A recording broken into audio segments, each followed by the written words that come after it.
على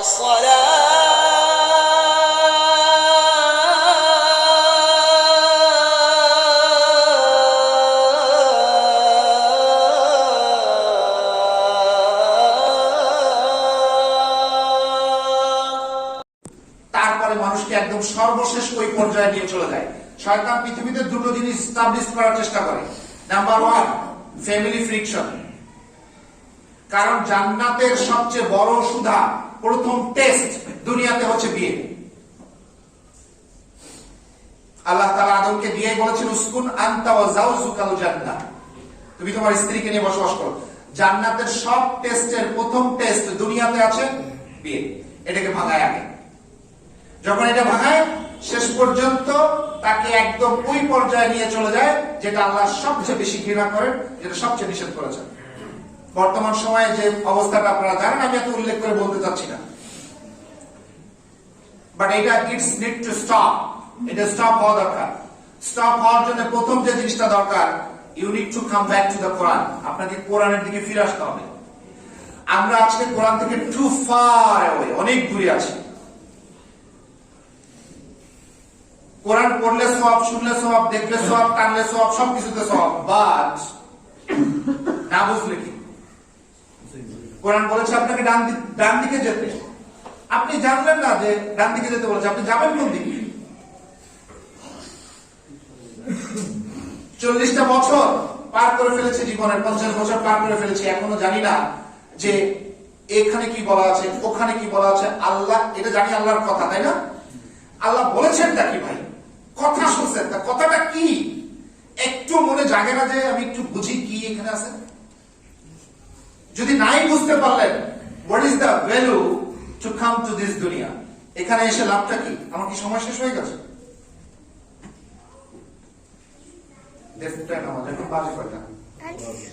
আচ্ছা, ইনশাল্লাহ আমি তার শেষ করে দেবো।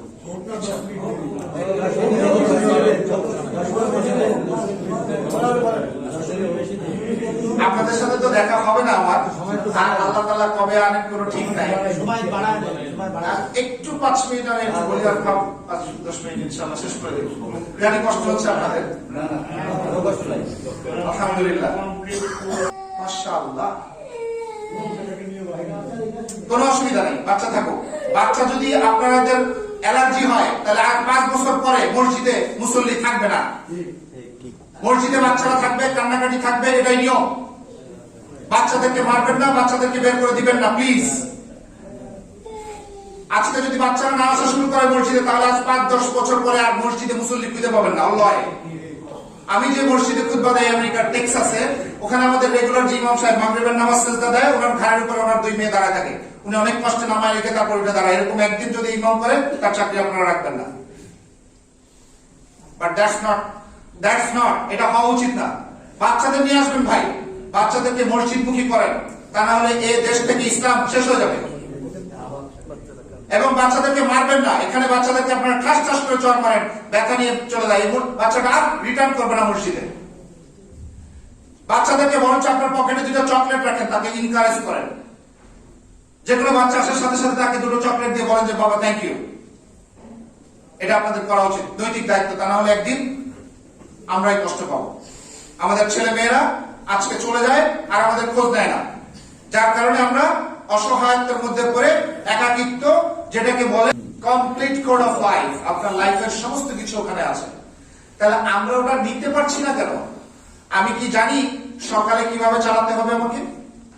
এখন বলেন তো, এখন বাদে দুপুর 1টা, আপনি 5টায় ঘুম থেকে উঠছেন, এই 1টা পর্যন্ত কি আপনি কোরআনিক লাইফ ছিল আপনার? হ্যাঁ, কাম অন। তাহলে আপনি কোরআন কি করতেছেন? আবার 1টা থেকে রাত 12টা ঘুমাতে যাওয়ার আগ পর্যন্ত আপনার কোরআনিক লাইফ? তাহলে কিসের লাইফ? বাট প্রত্যেকটা মানুষের লাইফ হওয়া উচিত ছিল কি? নট ঘুমের থেকে ওঠার পর, ইভেন তো ঘুম 24/7, প্রত্যেকটা সেকেন্ড কোরআনিক হওয়ার দরকার ছিল। এটা না হলে কি লাভ? তাহলে খামাখাই আমরা কষ্ট করছি বলেন। আমরা উল্টা পথে দৌড়াচ্ছি, আর মরে গেলে বলি হুজুর ডেকে নিয়ে এসে যে হুজুর দোয়া করে দেন। আমাদের সম্পত্তি আল্লাহ তাআলা আমাদেরকে দিয়েছেন, তাহলে এটা বুঝে নিতে হবে না? কোথায় কি আছে জানতে হবে না? এটা কি লাল ফিতা দিয়ে বাঁধতে উপরে রেখে দেওয়ার জিনিস? এটা কি মরে যাওয়ার পর তেলাওয়াত করার জিনিস? No, it's now is the best time. আপনি এখন পড়বেন, অনুপাতে চলবেন, এটার জন্য কোরআন। আপনি মরে যাবেন, সূরা ইয়াসিন আপনার পাশে বসে তেলাওয়াত করা হবে? নো, আপনি জীবন্ত অবস্থায় করার চেষ্টা করেন এখন। আল্লাহ যদি এখনো না পারেন, যদি যারা যারা না পারেন, সময় এখনো আছে, সময় এখন আছে, নাথিং ইজ লেট। আসেন না একবার হুজুরের কাছে বলে দেখেন না যে হুজুর আমি এটা পারিনি, একটু দেখা দেন। আল্লাহ আই গ্যারান্টি ইউ যে কোনো হুজুর বলবে না আমার সময় নেই, কারণ এটা আমার ফরজ শিখানো। এটা ওনাকে শিখাইতেই হবে। যে কোরআন শিখে তার উপর ফরজ টু টিচ আদার্স, আরেকজনকে শিখাতে হবে। তা না হলে আপনি যদি কমপ্লেইন করেন যে আমি হুজুরকে বলছি, হুজুর আমাকে শিখানে, ওনার পিঠের চামড়া একটু থাকবে না। কিন্তু আপনাকে চাইতে হবে। মায়ের দুধ বাচ্চাকে দেয় না যতক্ষণ বাচ্চা না চিল্লায়, আপনাকে কেন দেবে? আপনি চেয়েছেন? একদিন আসরের পর এসে বলছেন হুজুর আমার এটা একটু অর্থ বুঝাই দেন তো? বলেন নাই কখনো, আমরা বলি না কখনো, কারণ আমরা মনে করি কি হুজুর ফু দিলে চলে যাবে, আমি জান্নাতুল ফেরদৌসে চলে যাবো। ভাই, Jannatul Firdaus is the highest class জান্নাত। আমি বলি আপনাকে, আমি আমেরিকায় থাকি, আমেরিকাতে যাওয়া আসা করি আজ 17 বছর, জীবনে কোনোদিন বিজনেস ক্লাসের টিকিট কিনতে পারি নাই, ইকোনমিতে যাই। তা বিজনেস ক্লাস হচ্ছে জান্নাতুল ফেরদৌস। দুনিয়াতেই চলি কমন ক্লাসে, ঢাকায় আমরা যাই লোকাল বাসে, আর এসি বাসের চিন্তা করি মরার পরে। সারা জীবন আকাম করলাম, আর হুজুর বলবে আমার জান্নাতুল ফেরদৌসে পাঠা হয়ে যাবে? Is that easy? এটা এত সোজা? সোজা? No, it's not. জান্নাত, এবার শুনেন, জান্নাত কি? জান্নাত ইজ এ গিফট, উপহার। উপহার কখন দিবে আল্লাহ আপনাকে? যখন সে খুশি হবে। সো আমাদের মূল টার্গেট হওয়া উচিত দুনিয়াতে টু স্যাটিসফাই আল্লাহ, আল্লাহকে খুশি করা। আমার আব্বা তালিমুল মিল্লাত তালিম মাদ্রাসার প্রিন্সিপাল ছিলেন দীর্ঘ 30 বছর। আমার আব্বা রেডিও বাংলাদেশে উনি প্রোগ্রাম করতেন কোরআন হাদিসের আলোকে মানুষের জীবনের বিভিন্ন দিক। তো যারা কোরআন পড়তে পারেন না, এরকম কিছু, এখন না, এরকম কিছু মানুষের জন্য আমার বাবার লেখা একটা বই আছে। উনি রেডিওতে যে আলোচনাগুলি করতেন 24টা টপিকসের উপরে, এই বইটা আমি সারা পৃথিবীতে ফ্রি ডিস্ট্রিবিউট করি, কারো কোনো পয়সা দিতে হবে না। আমি এখানে 50টার মতো নিয়ে আসছি আপনাদের সেক্রেটারি সাহেবের অনুরোধে।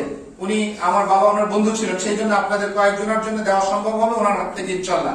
আপনারা এটা নেবেন, কন্ডিশন হচ্ছে দুটো। এক, দোয়া করবেন ওনার জন্য, আর দুই, এই বইটার পিছনে কিছু দোয়ার লেখা আছে, এগুলো পড়বেন, নিজের জন্য দোয়া করবেন। বইটা দিয়ে দোকানের মোচা বানাবেন না।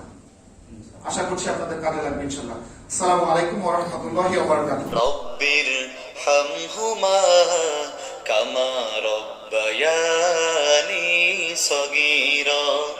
রব্বির হামহুমা কামা রব্বায়ানি সগীরা। করো দোয়া, নেক দোয়া, করো দোয়া, নেক দোয়া, নেকার সন্তানেরা। রব্বির হামহুমা